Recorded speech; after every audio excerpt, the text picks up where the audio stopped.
Everyone, जय श्री राम। स्वागत है आप सभी का हमारे यूट्यूब चैनल मुस्कान क्लासेस में। कैसे हैं आप सभी? आई होप आप सभी अच्छे हैं, स्वस्थ हैं, मस्त है। आज हम करने वाले हैं क्लास 8th के 3rd चैप्टर की एक्सरसाइज 3.1 चतुर्भुजों को समझना। ठीक है, फर्स्ट क्वेश्चन है, यहाँ पर कुछ आकृतियाँ दी गई है, ये वाली कुछ आकृतियाँ दी गई है और प्रत्येक का वर्गीकरण निम्नलिखित आधार पर कीजिए। साधारण वक्र, साधारण बंद वक्र, बहुभुज, उत्तल बहुभुज, अवतल बहुभुज। तो हमें इन आकृतियों में से देख के बताना है कि कौन सा साधारण वक्र है, कौन सा बंद वक्र है, कौन सा बहुभुज है, कौन सा उत्तल बहुभुज है और कौन सा अवतल बहुभुज है। तो चलिए सबसे पहले हम देख लेते हैं कि इनमें से साधारण वक्र कौन कौन से हैं। मैं आपको बता दूं कि साधारण वक्र क्या होते हैं। तो साधारण वक्र वो होते हैं जैसे कि मैं पेन से ऐसे कोई भी आकृति बना रही हूँ, जैसे कोई भी आकृति हमें बनानी है, लेकिन वो आकृति जब हम बिना पेन उठाए एक ही लार में बनाते हैं, जैसे कि ऐसे हमने कोई भी आकृति बना दी है, तो इस तरीके से जब हम बिना पेन उठाए कोई भी आकृति बनाते हैं तो उसको ही कहते हैं साधारण वक्र। तो इनमें से हमें देखना है कि कौन सी आकृति बिना पेन उठाए बन रही है और बिल्कुल सरल तरीके से बन जाती है। तो अगर हम फर्स्ट आकृति को देखें तो क्या ये बिना पेन उठाए बन सकती है? हाँ, बन सकती है, क्योंकि अगर हम इसको बनाएं तो हम इसको बिना पेन उठाए बना सकते हैं। ठीक है, तो फर्स्ट जो आकृति है वो हमारी साधारण वक्र में लिखी जाएगी। सेकंड आकृति को भी हम बिना पेन उठाए बना सकते हैं, ऐसे ये भी बिल्कुल आसानी से बन जाएगी। लेकिन जो थर्ड आकृति है उसमें हमें पेन उठाने की ज़रूरत पड़ेगी, क्योंकि हम पहले एक गोला बनाएंगे, उसके बाद हमें पेन उठाना पड़ेगा, उसके बाद हम दूसरा गोला बनाएंगे। तो जो तीसरी आकृति है वो साधारण वक्र में नहीं आएगी। तो जब हम फोर्थ आकृति बनाएंगे तो उसमें भी हमें पेन उठाने की ज़रूरत पड़ेगी। सबसे पहले ये लाइन बनाएंगे, फिर ये, तो इसमें भी हमें पेन उठाने की ज़रूरत पड़ेगी। तो जो फोर्थ आकृति है वो भी साधारण वक्र में नहीं आएगी। फिफ्थ आकृति को हम बिना पेन उठाए बना सकते हैं, ऐसे, तो ये फिफ्थ आकृति भी बिना पेन उठाए बन जाएगी, ये भी साधारण वक्र में आएगी। उसके बाद सिक्स्थ आकृति को भी हम बिना पेन उठाए बना सकते हैं इजीली, तो ये भी साधारण वक्र में आएगी। हम सेवंथ आकृति को भी बिना पेन उठाए बना सकते हैं इजीली, तो ये आकृति भी हमारी साधारण वक्र में आएगी।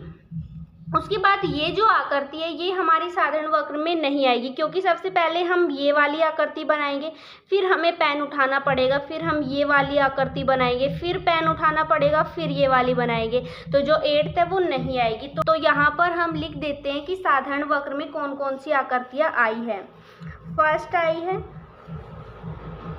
सेकेंड भी आई है, थर्ड नहीं आई है, फोर्थ भी नहीं आई है, फिफ्थ आई है, सिक्स्थ आई है और सेवंथ आई है।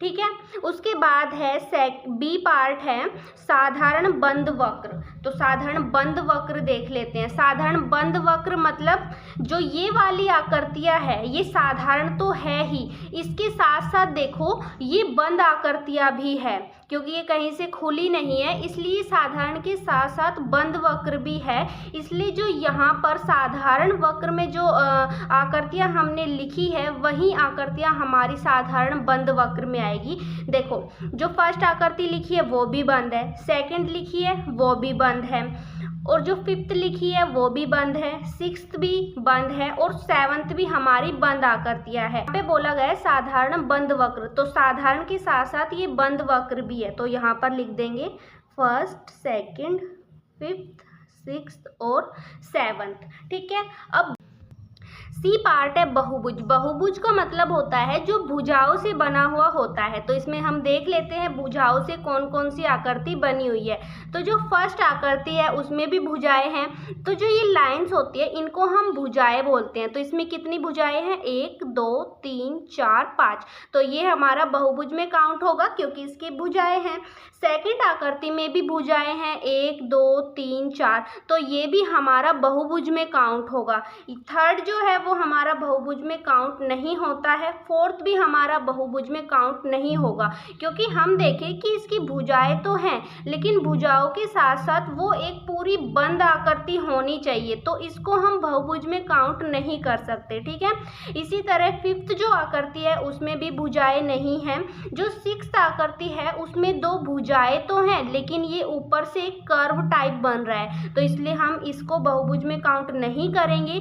इसमें भी कर्व है, इसको भी नहीं करेंगे काउंट, और इसमें भी ऊपर दो ही कर्व बने हुए हैं, इसको भी हम बहुभुज में काउंट नहीं करेंगे। ठीक है, क्योंकि भुजाओं के साथ साथ वो एक बंद आकृति भी होनी चाहिए। तो हम बहुभुज में लिखेंगे फर्स्ट और सेकंड, तो यहाँ पर लिख देते हैं फर्स्ट और सेकंड। डी पार्ट है उत्तल बहुभुज। तो उत्तल का मतलब मैं आपको बता दूं, ऊ का मतलब, ऊ से याद रखना उभरा हुआ। जिस आकृति में जो कोण उभरा हुआ है वो उत्तल बहुभुज में आएगा। ठीक है, जैसे हम इनमें देख लेते हैं, तो जो हमारी फर्स्ट आकृति है उसमें देखो हमारा ये वाला जो कोण है ये अंदर की तरफ आया हुआ है, तो इसको हम उत्तल नहीं बोलेंगे, इसको हम अवतल बोलेंगे। ठीक है, अवतल का मतलब ऐसे याद रखना, अंदर की तरफ। ठीक है, तो ये जो हमारी फर्स्ट आकृति है इसको हम अवतल में लिख देंगे। तो यहाँ पे हम लिख देते हैं फर्स्ट आकृति जो है वो अवतल में आएगी। तो सेकंड आकृति में अगर हम देखें, इसकी जितनी भी भुजाएं हैं वो बाहर की तरफ है। इसका ये कोण भी बाहर की तरफ निकला हुआ है, ये वाला कोण भी बाहर की तरफ है, ये वाला कोण भी बाहर की तरफ है, और ये वाला कोण भी बाहर की तरफ है। तो इसको हम उत्तल बहुभुज में लिख देंगे सेकंड। ठीक है, ठीक है, तो हमारी उत्तल बहुभुज में एक ही आकृति आएगी, सेकंड आएगी, और हमारे अवतल बहुभुज में एक आकृति आएगी और फर्स्ट वाली आएगी। ठीक है, सेकंड क्वेश्चन दिया हुआ है समबहुभुज क्या है। एक समबहुभुज का नाम बताइए जिसमें 3 भुजाएं हो, 4 भुजाएं हो और 6 भुजाएं हो।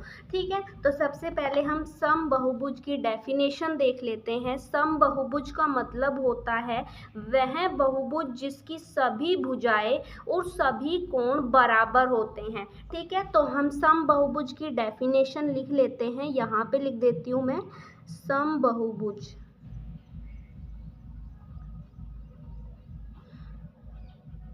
तो मैं लिख देती हूँ, तो मैंने यहाँ पर डेफिनेशन लिख दी है। समबहुभुज से अभिप्राय वह बहुभुज जिसकी सभी भुजाएं और कोण बराबर होते हैं समबहुभुज कहलाता है।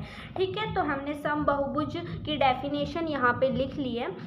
अब बोला गया है एक समबहुभुज का नाम बताइए जिसमें, समबहुभुज मतलब समान बहुभुज, जो हमने अभी डेफिनेशन लिखी है, जिसकी 3 भुजाएं हो। आकृति बनाते हैं, सबसे पहले हम 3 भुजाओं वाली एक समान आकृति बना लेते हैं। ठीक है, मान लेते हैं इसकी जो ये तीनों भुजाएं हैं ये बराबर है। ठीक है, तो ये एक क्या है, त्रिभुज है, और अगर इसकी सभी भुजाएं बराबर है, बोला गया है समबहुभुज, तो ऐसा त्रिभुज जिसकी सभी भुजाएं बराबर होती है उसको हम बोलते हैं समबाहु त्रिभुज। तो हम इसका नाम लिख देंगे यहाँ पे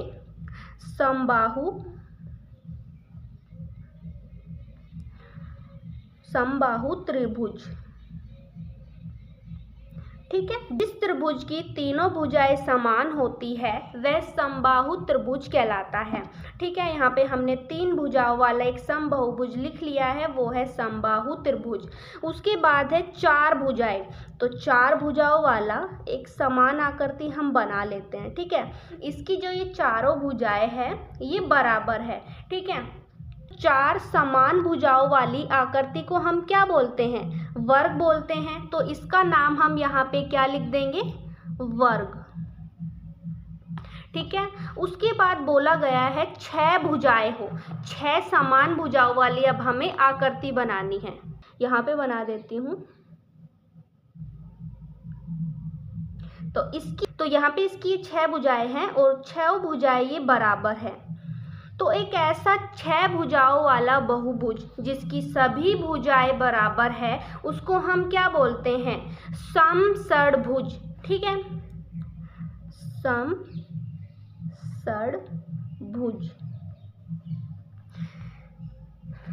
क्योंकि सम का मतलब समान, षड का मतलब 6 भुजाएं जो बोला गया था, ठीक है, और भुज का मतलब भुजाएं, ठीक है। तो इसका नाम हो जाएगा समषडभुज। तो ये थे आज के क्वेश्चंस। आई होप आपको क्वेश्चंस समझ में आए होंगे, वीडियो अच्छी लगी होगी। अगर आपको वीडियो अच्छी लगी है तो लाइक करना, चैनल को सब्सक्राइब करना और कमेंट करके ज़रूर बताना आपको वीडियो कैसी लगी।